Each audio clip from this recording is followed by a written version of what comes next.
Washiriki wa tuzo za UISO Award waaswa kuwa na maadili na nidhamu. Kiongozi wa Kanisa Katoliki duniani Papa Leo wa 14 ameongoza misa takatifu nchini Angola kwa mara ya kwanza. Na katika habari za michezo na burudani, ITFC yaibuka kifua mbele dhidi ya Baedi kwenye mashindano kitivo cha Fasi. Habari mtazamaji wa UoI Digital, natumai hujambo. Karibu katika taarifa ya habari. Jina langu ni Zaituni Mustafa. Rais wa serikali ya wanafunzi Chuo Kikuu cha Iringa, Justina Lambert, amewaasa washiriki wote wanaowania tuzo za UISO Award kuwa na nidhamu na maadili. James Mwiluka ana undani wa taarifa hii. Akizungumza kwenye mkutano huo, rais wa serikali ya wanafunzi amesema kila mshiriki anapaswa kuwa na nidhamu na maadili na kutotumia lugha za matusi, kwani mashindano hayo ni fursa kwa kila mshiriki atakayeshinda. Maadili na nidhamu, sio kuweka lugha za matusi, kwa sababu kama nilivyowaambia kuna watu wakubwa ambao wanafika kutushuhudia. Kwa hiyo hili tukio linalenga kuwapa fursa muonekani sehemu ambayo huenda msingeonekana. Nao washiriki wanaowania tuzo hizo za UISO wametoa maoni yao na namna walivyojipanga kuelekea mashindano hayo. Matarajio yangu katika kuwania awadi hii ni kuhakikisha kuwa nawaonyesha watu, lakini pia nawaelekeza watu kwamba sanaa ni kazi kama kazi nyingine. Kikubwa ni kujiamini na kuchukua action, kwa sababu huwezi kuwa na uvumbuzi alafu ukataka utumie peke yako. Ili kitu kiwe uvumbuzi ni lazima ushirikishe dunia. Na nimejipanga vizuri kwa sababu naamini nimeshafanya kazi nyingi sana. Chuo kinanitambua na watu baadhi nishafanya nao kazi wananitambua. Kwa hiyo kwa kipengele hiko najiona nikishinda hii tuzo. Kikao cha kwanza kilichokutanisha rais wa Chuo Kikuu cha Iringa pamoja na washiriki wa UISO Awards kimetamatika katika jengo la Blomquist Chuo Kikuu cha Iringa, ambapo mambo mengi yameelezwa kuelekea maandalizi ya UISO Awards ambayo itafanyika Mei Mosi katika Chuo Kikuu cha Iringa. Nikiripoti kutoka jengo la Blomquist, ni mimi James Andrea Mwiluka, UoI Digital. Shukrani sana James kwa taarifa hii. Mchungaji wa CCT Chuo Kikuu cha Iringa, Jovinus Joas, amewasihi wanafunzi na waumini wote kuheshimu na kuthamini kila hatua ya maisha yao. Mwanahabari wetu Tumaini Daudi anatuarifu zaidi. Mchungaji wa CCT Chuo Kikuu cha Iringa, Joas, amewasihi wanafunzi na waumini wote kuheshimu na kila hatua maisha yao, kwani wengi wanaothamini mafanikio pekee hudharauliwa mwanzo. Haya yamesemwa katika ibada ya Jumatatu iliyofanyika ukumbi wa Matipapasi ndani ya Chuo Kikuu cha Iringa, ambapo waumini wametakiwa kuheshimu kila hatua ya mwanzo wa maisha yao. Sio pesa zinaishi, unaweza kwenda kwa Mungu kinyesi kwa Mungu. Wanaenda kutafuta pesa. Zitakuja kama Mungu atakupa tena. Sawa tumishi. Ukifeli leo unapata sababu tu ya mpaka na kuja tasawuf. Wewe unapata sababu unaanza kulalamika, unatembea mji mzima unajua unapanga pesa kama ni sababu kusoma usifanye. Yaani tukao isiyo sisi ndio Upande wao waumini walioshiriki ibada hiyo wamesema wamejifunza kuheshimiana wao kwa wao na kuwasihi wanafunzi wenzao kuishi katika imani. Usimdharau mtu, unaweza kumdharau leo kisha kama ni mtu mzuri kwa mtu mkubwa kwa sababu ni mdharau kwa sababu ya elimu yake, kwa sababu ya kipato chake, kwa sababu ya cheo chake, kamaona kama hafai. Kwa kujifunza sana kumheshimu, sababu na siku atainuliwa kwa mwisho wa siku aibu ikabaki kwa kwako. Heshima ni bora kuliko kitu chochote. Unaheshimu kwa maisha ya kizazi cha baadaye anaweza. Shauri vijana kwamba wawe na imani, kwa sababu imani inajenga vitu vingi sana kuishi katika watu. Yaani imani inasaidia watu wamche Mungu katika kweli na roho. Imani pia inasaidia watu wawe wanyenyekevu na watiifu katika kumcha Mungu. Tunapaswa kumheshimu kila mmoja wetu katika maisha, kwani hatujui huyu tunamdharau leo, hatujui kesho atakuwa nani. Nikiripoti kutoka ukumbi wa Matipapasi, mimi Tumaini Daudi Salioni wa UoI Digital. Taarifa yake Tumaini na tukamilishia habari za kitaifa. Tupate mapumziko mafupi, tukirejea ni wasaa wa habari za kimataifa zitakazoletwa kwako na Grace Matiku.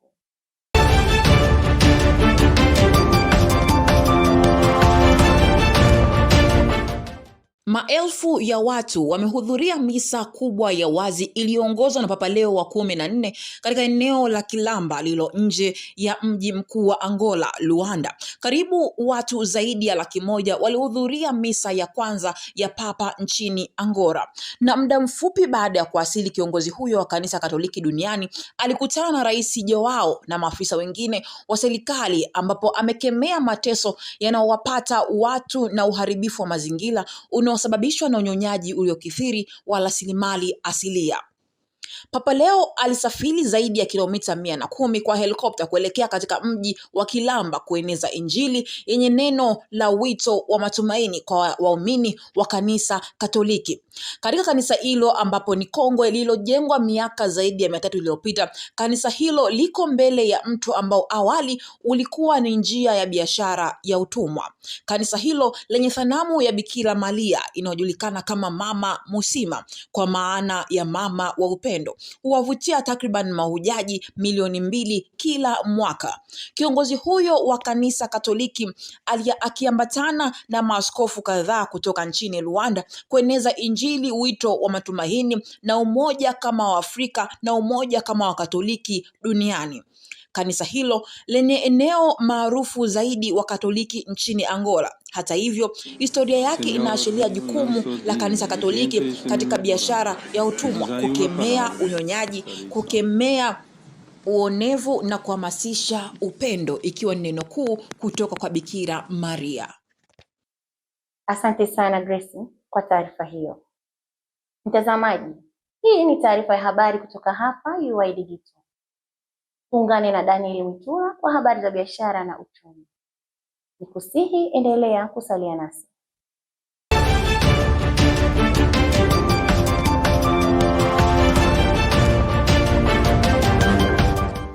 Wafanyabiashara mbalimbali mkoani Iringa wameeleza adha na changamoto wanazokumbana nazo baada ya kupanda kwa bei ya mafuta. Wakizungumza na UoI Digital, wafanyabiashara hao wamesema wamelazimika kupandisha bei ya baadhi ya bidhaa kutokana na kupanda kwa bei ya mafuta wakati wa usafirishaji wa bidhaa hizo. Bidhaa zimepanda bei kwa sababu ya kwanza ni usafirishaji, miundombinu ya barabara. Miundombinu ya barabara inasababisha bidhaa kupanda bei. Kubwa ni upandishaji wa bidhaa kutokana na mafuta yalipopanda bei, nayo ndio mara bidhaa nyingi zimepanda bei. Tunaomba watusaidie wanavyoweza wao. Sasa nikasema watasaidia kwa namna gani, lakini wanavyoweza wao angalau mafuta basi bei ishuke kidogo. Pia wameongeza kuwa kwa sasa mauzo yamepungua kutokana na kupanda kwa bei za bidhaa mbalimbali, na wanajitahidi kutoa elimu kwa wateja wao kukubaliana na bei iliyopo kwa sasa. Tunawashawishi kwamba tunawaelekeza kwamba bidhaa zinasumbua sasa hivi. Kwa hiyo mtuie radhi kwa sababu na sisi hatuwezi tunakuwa na nini na kuagizwa. Maiki sasa hivi sio bei ile, sasa hivi kimepanda imefika bei. Kuna mwingine anakuelewa lakini kuna mwingine hakuelewi. Anaachana nayo kutokana ameshakuja na ile ambayo kwa amepanga na ameshaizoea. Nyuma yangu ni duka ambalo wateja hutumia kujipatia baadhi ya bidhaa kama unga, mayai, mchele na kadhalika. Nikiripoti kutokea Kihesa Sentema, mimi Daniel Mtura wa UoI Digital. Mtazamaji, na sasa ni wasaa wa habari za michezo na burudani. Tuungane na James Mluka kwa habari zaidi.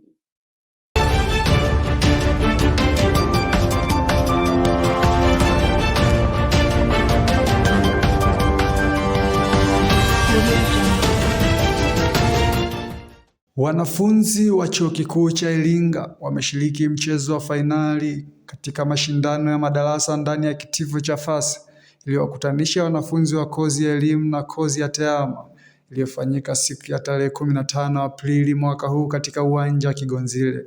Akizungumza na UoI Digital, mwakilishi wa kitivo cha FASE Andrew Masebo amesema lengo la kuanzisha mashindano hayo ni kutengeneza timu imara na kuongeza ushindani ndani ya kitivo. Lengo ni kuhakikisha kwamba natengeneza timu ambayo inakwenda kushiriki mashindano ya chuo kizima ambayo yanakwenda kuanza hapo mbele. Kwa hiyo nimeanzisha kwa ajili ya kwamba kuhakikisha kwamba natengeneza timu moja ambayo inaunganika kwa namna moja ama nyingine na inakuwa na nguvu ambayo itaweza kushindana na timu zingine za vitivo vingine ili kuhakikisha kwamba basi kombe linabaki katika kitivo chetu cha sayansi na elimu. Kwa upande wake kocha wa timu ya elimu Siliakus Benjamin amesema kwao mchezo ulikuwa mgumu kutokana na kutotumia vizuri nafasi. Hali hiyo ilisababisha kupoteza mchezo huo dhidi ya washindani wao. Moto iliyokuja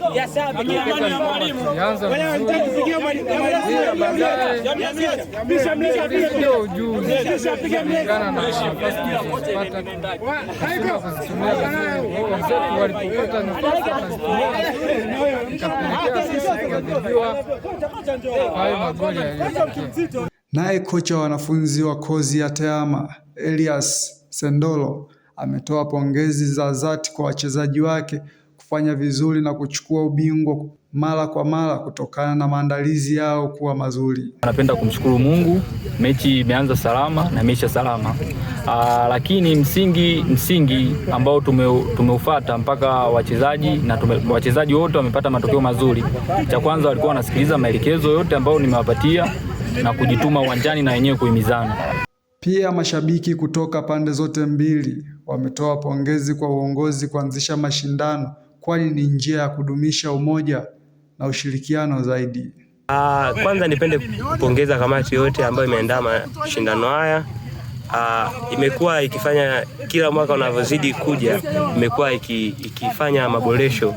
Ambacho kimetufelisha ni hali ya kwamba wachezaji baada ya kipindi cha pili wameanza kupoteana. Kwa hiyo sasa imetupa ugumu kwa kuonyesha ushirikiano, japo support kama sisi washabiki imeonekana. Kwa hiyo sasa imepelekea sisi kushindwa kufuzu hii finali. Mchezo wa finali wa Interclass kati ya Education dhidi ya IT umetamatika katika dimba la Kigonzile, na mabingwa wa fainali ya leo ni vijana wa IT ambao wamebuka na ushindi wa bao 4-0.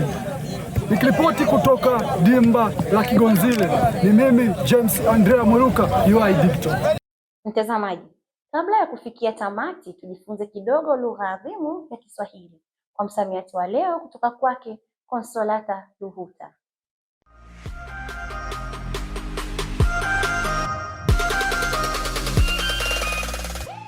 Mpenzi mtazamaji wa UoI Digital, karibu kwenye kipengele chetu cha msamiati wa leo.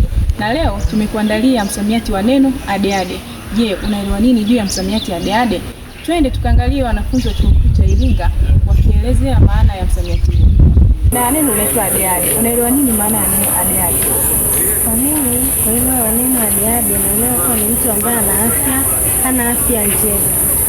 Mtu ambaye ana afya njema. Kwa majina naitwa Frank Joel aka Chokaboy. Niko hapa kwa ajili ya kutunga sentensi kupitia msamiati wa adeade.